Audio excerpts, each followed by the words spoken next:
औज़ुबिल्लाहि मिनश्शैतानिर्रजीम बिस्मिल्लाहिर्रहमानिर्रहीम अल्हम्दुलिल्लाहि वस्सलातु वस्सलामु अला अहलिहा अम्मा बाद।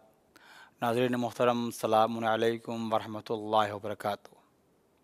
आज का हमारा मौजू है इमाम ज़माना अज्जलल्लाहु ताला फ़रजहु शरीफ और शहर करीमा यानी शहर फ़ातिमा मासूमा यानी शहर क़ुम मुक़द्दस के जो मुल्क ईरान में वाक़ है और अल्हम्दुलिल्लाह तमाम ज़ायरीन का मरकज़ बना हुआ है, जहाँ दुनिया भर से ज़ायरीन आते हैं और इमाम रज़ा अलैहिस्सलातु वस्सलाम की हमशीरा की ज़ियारत करते हैं और अपनी दुआओं को उनके सामने पेश करते हैं और बीबी मासूमा सलामुल्लाह अलैहा उनकी उन दुआओं को पूरा करती हैं और उनकी हाजतों को रवा करती हैं। नाज़रीन मोहतरम, शहर क़ुम मुक़द्दस दुनिया में एक मारूफ़ तरीन शहरों में से एक शहर है कि जहाँ आज भी अल्हम्दुलिल्लाह हौज़ा अपनी आबोताब के साथ चल रहा है। दुनिया मुखालफत कर रही है, दुनिया चाह रही है कि इन मराकिज़ को, इन मुक़द्दसात को मिटा दे, लेकिन अल्हम्दुलिल्लाह रोज़ बरोज़ इन रोज़ों की तामीर में, इन रोज़ों के ज़ायरीन में इजाफ़ा हो रहा है। मैं इमाम हुसैन अलैहिस्सलाम के चैनल के तवस्सुत से दुआ करता हूँ कि परवरदिगार जल्द अज़ जल्द इस वबा को ख़त्म कर दे, ताकि अक्सर से अक्सर ज़ायरीन आएँ और इन मकामात की ज़ियारत कर सके।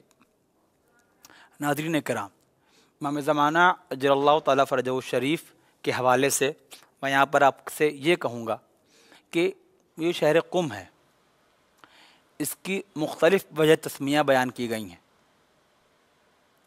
और इसकी बहुत से फ़ज़ाइल भी बयान किए गए हैं। मैं आपके सामने रवायतें पढ़ूँगा बेऐन नहीं, और आप उससे अंदाज़ा लगा लेंगे कि इस शहर की कितनी फ़जीलत है और ये शहर कितना बाशरफ़ है।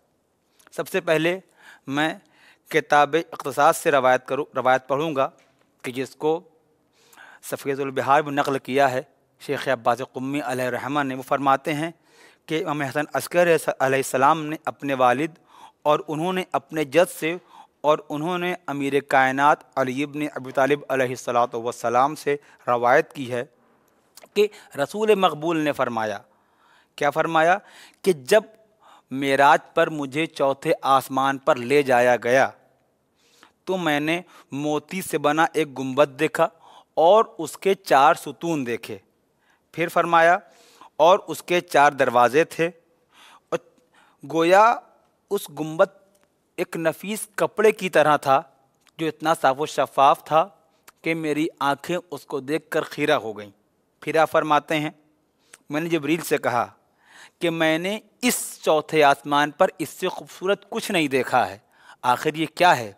तो जनाब जिब्रील ने फरमाया, ए रसूल किब्रिया, आपको पता है ये एक शहर है, इसे शहर क़ुम कहा जाएगा। कहा अच्छा। फिर फरमाते हैं जनाब जिब्रील कि ये वो जगह है जिसमें खुदावंद आलम के बंदगान रहेंगे। अल्लाह अकबर, जिसमें खुदावंद आलम के बंदगान रहेंगे, साथ ही साथ इन पर गम, परेशानियाँ, मुसीबतें नाजिल होती रहेंगी, जो इनका इम्तिहान होगा। रवायत की फ़िक्रे हैं।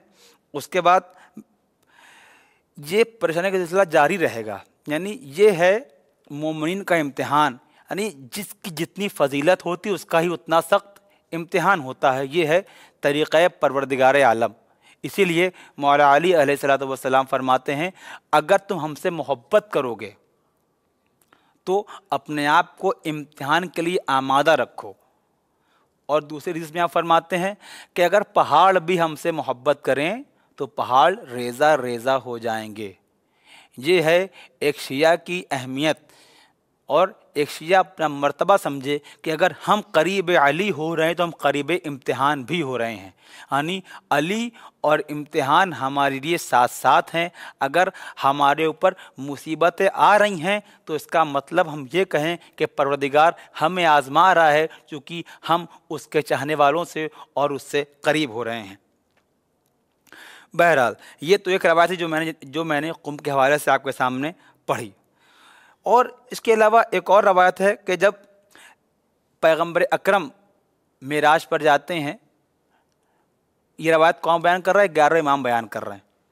फिर रावी पूछता है कि ये बताइए कि ठीक है मुसीबतें नाजिल होंगी और क्या ख़ास बात है? क्या वो लोग फ़र्ज का इंतज़ार करेंगे, वो वक्त इमाम वक्त का इंतज़ार करेंगे। तो उसने कहा ऐसा कब होगा, कब इंतज़ार करेंगे? तो इमाम ने एक अलामत बताई। अब ये आप लोग ध्यान में रखिएगा इंशाअल्लाह, शायद आने वाले वक्त में वो अलामत देखकर हतमन दिखेगी वो अलामत, और ये इस बात की अलामत होगी कि ज़ुहूर का वक्त करीब है। इमाम फरमाते हैं, 11 इमाम फरमाते हैं क्या कि जब शहर कुम पानी से भर जाएगा उस वक्त ये फ़र्ज का इंतज़ार कर रहे होंगे, यानी आखिरी इमाम का इंतज़ार कर रहे होंगे। ये एक और रवायत है। इसके अलावा और भी ऐसी रवायत है जो कुम की मदह में वारिद हुई हैं, और बल्कि अहले कुम के लिए भी आया है कि अहले कुम ने विलायत में सबक़त हासिल की थी। यानी जब विलायत अली का ऐलान हुआ और विलायत आइम्मा का ऐलान हुआ तो उन्होंने सबक़त हासिल की और पहले विलायत आइम्मा को कबूल फरमाया। इसके अलावा ये भी रवायत में है कि तमाम शहरों में और तमाम अहले शहरों में जब कुम वाले अपने हाजत को बुलंद करते हैं, अपने लिए दुआ या करते हैं, मुसीबतों से हम गम के लिए दुआ फरमाते हैं, तो परवरदिगार आलम उनकी हाजत को सुनता है और उनके कलाम को रद्द नहीं करता। एक और रवायत जिसका ताल्लुक़ हमारे मौजू से बहुत ज़्यादा है वो क्या है कि इमाम हसन रज़ा अलैहिस्सलाम फरमाते हैं कि जन्नत के 8 दरवाज़े हैं और एक कुम का दरवाज़ा है और 10 अहले कुम के लिए हैं। क्या फरमाया? जन्नत के 8 दरवाजे होंगे और एक कुम का होगा। उसके बाद फरमाया कि अहले कुम के लिए खुशबख्ती है, खुशबख्ती है, खुशबख्ती है। फिर एक कौल है इमाम सादिक़ अलैहिस्सलाम का, वो फरमाते हैं कुम को कुम इसलिए कहा जाता है कि इमाम कायम अलैहिस्सलाम के लिए क़याम करने वाले अक्सर कुम से होंगे और वो इमाम की नुसरत के लिए क़याम करेंगे और इमाम के साथ साथ आगे बढ़ेंगे। हमारी दुआ ये कि परवरदिगार हमको भी इस तरह बना दे कि हम भी जब इमाम वक्त क़याम करें तो हम उनके साथ क़याम करें और इमाम के लश्कर में शामिल होकर इमाम की नुसरत करें। वस्सलामु अलैकुम वरहमतुल्लाहि वबरकातुहू।